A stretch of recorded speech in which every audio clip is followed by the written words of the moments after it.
தாவேக்கவில் மரியாதை இல்லை. எல்ஜேகேவை நோக்கி படையெடுக்கும் முன்னாள் அமைச்சர்கள். தமிழகத்தின் மாற்று சக்தியாக உருவெடுக்கும் ஜோஸ் சார்லஸ் மார்டின். நடந்து முடிந்த 2026 சட்டசபை தேர்தல் முடிவுகள் தமிழகத்தில் ஆட்சி மாற்றத்தை மட்டுமில்லை, அரசியல் மாற்றத்தையும் கொண்டு வந்துள்ளது. அந்த வகையில் சுமார் அரை நூற்றாண்டுகளுக்கு மேலாக மாறி மாறி ஆண்ட திமுக, அதிமுக 2 திராவிட கட்சிகளை மக்கள் துடைத்து எறிந்து விட்டார்கள். இதில் அதிமுக தமிழகத்தில் இருந்த இடம் தெரியாமல் அழிந்து கொண்டிருக்கிறது. அக்கட்சியில் இருந்த முன்னாள் அமைச்சர்கள், சட்டமன்ற உறுப்பினர்கள் என பலரும் புதியதாக ஆட்சியில் அமர்ந்திருக்கும் தாவேக்கவில் தங்களை இணைத்து வருகிறார்கள். ஆனால் அப்படி போனவர்களோ ஏண்டா வந்தோம் என்கிற அளவுக்கு புலம்பி தவித்து வருவதாக தகவல் வெளியாகியுள்ளது. புதியதாக விஜய் கட்சி தொடங்கியதும் மாற்று கட்சியிலிருந்து யாராவது அல்லற சில்லறைகள் வந்தால் கூட நேரடியாக விஜயை சந்தித்து கட்சியில் இணையும் வாய்ப்பு கடந்த 2026 சட்டசபை தேர்தல் முடிவுகள் வெளியாகும் வரை இருந்தது. ஆனால் தற்பொழுது நிலைமை தலைகீழாக மாறியுள்ளது. யாராக இருந்தாலும் கட்சியின் பொதுச் செயலாளர் புஷி ஆனந்த் மற்றும் அமைச்சர்கள் ஆதவ் அர்ஜுனா ஆகியோர் முன்னிலையில்தான் இணைந்து வருகிறார்கள்.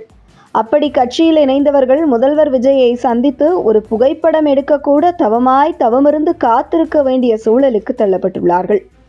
இது மட்டுமின்றி அரசியலில் மூத்த தலைவராக, மாவட்டத்தில் செல்வாக்கு மிக்க தலைவராக அதிமுகவில் வலம் வந்தவர்கள் தாவேக்கவில் இணைந்த பின்பு அங்கே தாவேக்கவில் இருக்கும் சின்ன சின்ன பசங்க பின்னால செல்லக்கூடிய சூழல் ஏற்பட்டிருக்கிறது.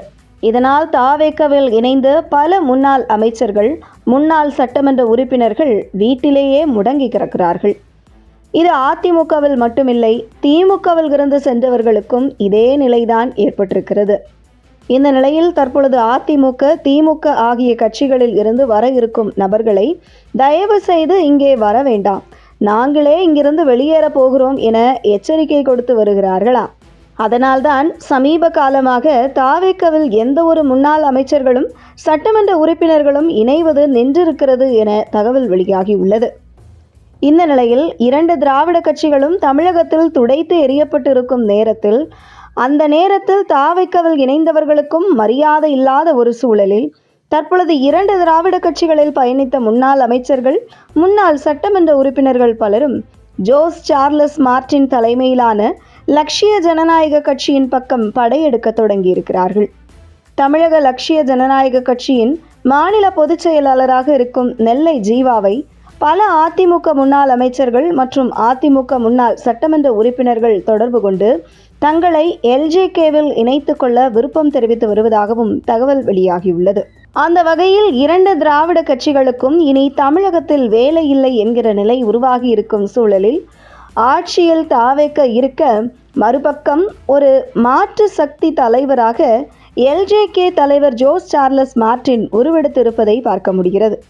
புதுச்சேரியில் கட்சி தொடங்கி முதல் தேர்தலிலேயே சட்டமன்ற உறுப்பினராக தடம் பதித்துள்ள சார்லஸ் மார்டின் தமிழகத்தில் கட்சி தொடங்கிய மிக குறுகிய காலத்தில் அக்கட்சியின் மாநில பொதுச் செயலாளர் நெல்லை ஜீவா தலைமையில் மாற்றுக் கட்சியிலிருந்து ஏராளமானோர் எல்ஜேகேவில் இணைந்து வருவது குறிப்பிடத்தக்கது.